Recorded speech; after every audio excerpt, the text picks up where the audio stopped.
Peddapadu తంగివానిపేటలో revenue శాఖ మంత్రి ధర్మాన ప్రసాదరావు ఎన్నికల ప్రచారం.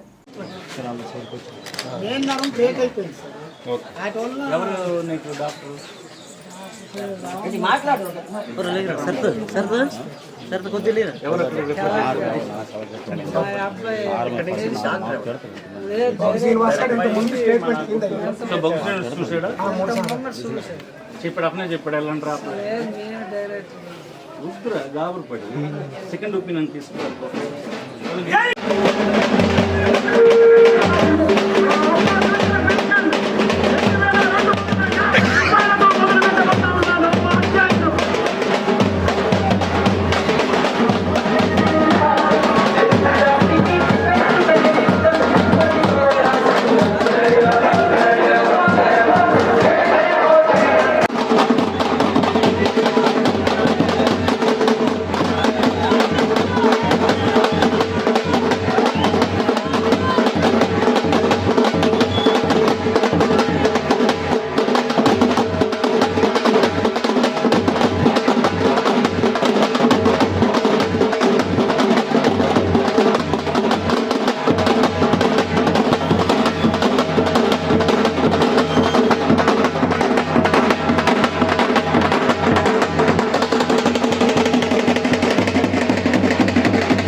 సంవత్సరాల్లో 75,000 ఇస్తామని ఆ రోజు చెప్పాం.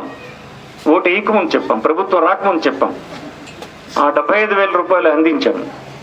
ఎందుకు అందించామో చాలా మందికి తెలీదు. ఏంటంటే చేయూత పథకం అనేస్తారు, కానీ ఎందుకు పెట్టామో తెలుసా పథకం? ఒక ఆడపిల్ల ఎంత వయసులో పెళ్లి చేస్తాం మనం? 20 సంవత్సరాలు అనుకోండి.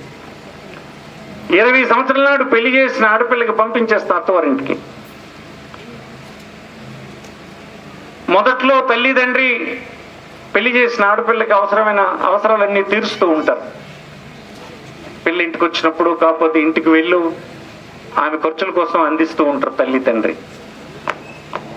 అలాగ 25 సంవత్సరాలు అయిన నాటికి ఈ పిల్ల తల్లిదండ్రులు వాళ్ళు 60, 70, 75 కొంతమంది మరణించడం అయిపోతుంది. వాళ్ళ చేతిలో వాళ్ళు పిల్లకి ఇవ్వడానికి కూడా వాళ్ళ దగ్గర డబ్బులు ఉండవు. ఉన్న అక్కడ ఉన్నటువంటి అన్నదమ్ములు కోడళ్ళు అంగీకరించరు. ఇంకా ఏంటి మీరు ఇస్తారని చెప్పేసి ఆపేస్తారు. ఇక్కడ అత్తవారింట్లో ఏంటి పరిస్థితి తెలుసా? ఆమె 25 సంవత్సరాలు అయిపోయింది వచ్చి, పిల్లలు పుడతారు, పిల్లలేమో యుక్త వయసుకు వచ్చేస్తారు. పిల్లల అవసరాలు, వాళ్ళకి పెళ్ళిళ్ళు, చదువులు, వాళ్ళకి సపరేట్గా ఇల్లు, ఇట్లాంటివన్నీ కట్టాలని భర్త నిరంతరం అతని సంపాదన ఇదంతా కలిపి వాళ్ళ ఇంట్లో ఉన్నటువంటి తల్లిదండ్రులు పోషించడానికి పెడతారు. ప్రతి ఇంట్లో జరిగిన భోగత్వం ఇది. భార్యకి మొదట చేసిన సపోర్ట్ అతను చేయలేడు. అప్పుడు ఏమవుతుంది? ఇంట్లో ఉన్నటువంటి 45 సంవత్సరాల వయసు గల స్త్రీ ఆమె చేతిలో పైసా లేకుండా అయిపోతుంది. ఆ అయిపోయిన స్త్రీ నాకెవరూ లేరు, అక్కడ కనుక తల్లిదండ్రులు వాళ్ళు ఇచ్చే స్థితిలో లేరు, ఇక్కడ భర్త అతని సంపాదన అంతా పిల్లలకే పెట్టాల్సి వస్తుంది, నా చేతిలో ఏమీ లేదని భావించకుండా ఆమె చేతిలో 75,000 ప్రతి 45 సంవత్సరాలు నిండి 60 సంవత్సరాల లోపు ఉన్నటువంటి స్త్రీకి అందజేసే పని చేశాం. ఇప్పుడు నిన్నే ముఖ్యమంత్రి గారు చెప్పారు మళ్ళీ ప్రభుత్వం వస్తే ఏం చేస్తామని.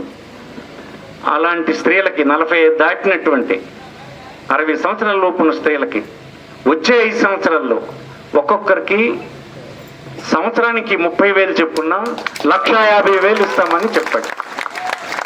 ఈ పథకం తలగా వెనక ఉద్దేశం అది. ఆ స్త్రీ ఎప్పుడు కన్నీరు పెట్టకూడదు, నాకెవరూ లేరు అని బాధపడకూడదు. తన కని పెంచిన తల్లి తండ్రి ఎలా ఆమెకు చూశారో వాళ్ళు లేకపోయినా ఈ ప్రభుత్వం అలాగా ఆమెని చూసే పని చేస్తుంది. ఇది తప్పు అని అడుగుతున్నాను. ఏ మహిళ అయినా నీ తప్పు అని చెప్తుందా అని అడుగుతున్నాను. అదే మహిళ 60 సంవత్సరాలు దాటిపోతే ఆమెకు ఎవరూ లేకపోతే 3,000 రూపాయలు పెన్షన్ ఇచ్చుకుంటూ వచ్చాము. అది ఈసారి 3,500 ఇవ్వాలని నిర్ణయం చేశాం. వచ్చే 5 సంవత్సరాలు అలాంటి వృద్ధులకి 60 సంవత్సరాలు దాటినటువంటి వారికి అందరికీ ఒకరికి కుటుంబంలో 3,500 రూపాయలు చెప్పున ఇద్దామని ముఖ్యమంత్రి గారు నిన్నే ప్రకటన చేశారు. వచ్చే 5 సంవత్సరాలు రైతాంగానికి ఇప్పుడు ఇస్తున్నటువంటి రైతు భరోసాని కొనసాగించాలని, అది 17,000 రూపాయలు చేయాలని, 16,000 రూపాయలు చేయాలని ఇప్పుడు ఇస్తున్నటువంటి చేశాం. అతను ఇచ్చినటువంటి మాట ప్రకారం రైతులు ఏమి అడగకపోయినా ప్రతి సంవత్సరం ఆ టైంకి పెట్టుబడికి డబ్బు అకౌంట్లో వేసే పని చేశాం. మీకు ఎవరు 50 పైసలు లంచం అడిగినటువంటి వాళ్ళు లేరు.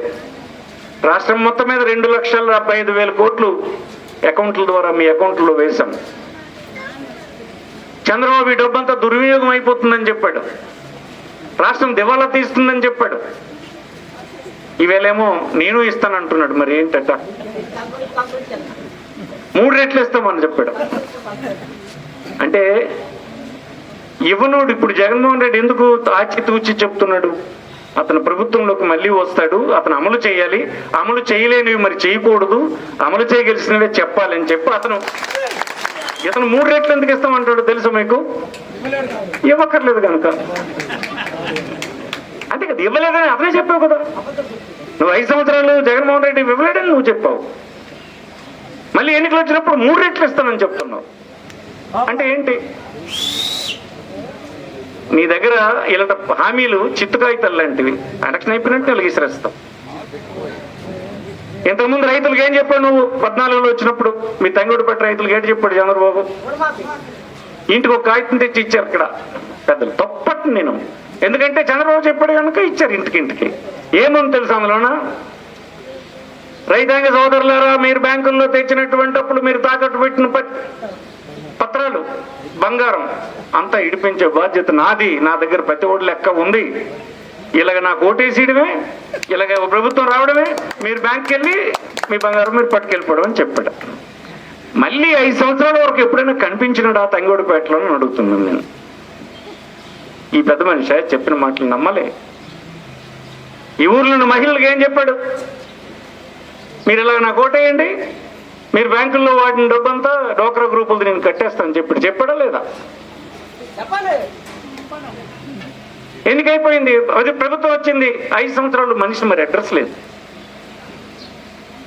ఆ బాకీలు ఉండిపోయినటువంటి ఆడవాళ్ళు బ్యాంకులు మెట్లు ఎక్కలేక, అవమానాలు భరించలేక, ఎన్పిఎల్ అయిపోయి చిన్న భిన్నం అయిపోతే జగన్మోహన్ రెడ్డి వచ్చినప్పుడు వీళ్ళందరూ చెప్తే, నేను ఇప్పటికే నాకు భారం అయిపోయిందమ్మా, ఒక్కసారి నేను తీర్చలేను, నువ్వు 4 దఫాలుగా తీర్చేస్తానని చెప్పాడు మాట. మళ్ళీ ఏనాడైనా మహిళలు నువ్వు కట్టలేదన్నా అని ఎప్పుడైనా అడిగినారా? అడగకుండానే అన్ని క్లియర్ చేసి